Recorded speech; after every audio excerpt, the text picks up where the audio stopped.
सरसकट कर्जमाफी. अरे या सरकारचं करायचं काय? अरे या सरकारचं करायचं काय? सरसकट कर्जमाफी करायचं काय? अरे या सरकारचं करायचं काय?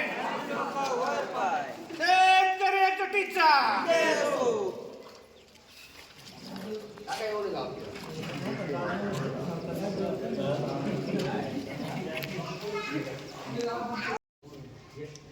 राज्य सरकारने अतिशय गाजावाजा करत अतिशय मोठ्या प्रमाणात गाजावाजा करून ही कर्जमाफी जाहीर केलेली आहे.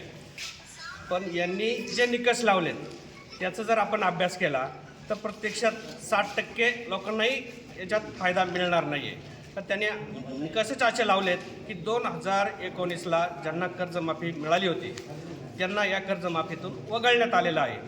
म्हणजे केवळ फक्त त्यांना 50,000 रुपयांचाच फायदा या कर्जमाफीमध्ये मिळणार आहे. आज आपण पाहतोय एका बाजूला एवढी मोठ्या प्रमाणात महागाई वाढलेली आहे, खत औषधांच्या किमती वाढलेल्या आहेत. अशा परिस्थितीमध्ये शेतकरी हा पूर्णतः कर्जबाजारी झालेला आहे.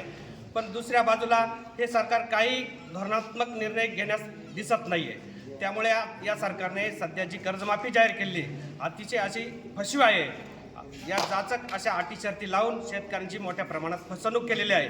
प्रत्यक्षात यांनी जी आकडेवारी जाहीर केली आणि आपण त्याची जर वस्तुस्थिती बघितली तर लोकांना जो फायदा मिळणार आहे त्यात कोणत्याही प्रकारे म्हणजे शेतकरी या कर्जमाफीत बसणार नाहीत. खूप मोठ्या प्रमाणात शेतकरी या कर्जमाफीपासून वंचित राहणार आहेत. तरी या राज्य सरकारने तात्काळ दखल घेऊन ज्या अटी शर्ती लावल्या आहेत त्या तात्काळ रद्द कराव्यात आणि सरसकट शेतकऱ्यांना कर्जमाफी कशी मिळेल त्या दिशेने जी.आर. काढावा. अन्यथा यापुढील काळामध्ये शेतकरी रस्त्यावर उतरल्याशिवाय राहणार नाही.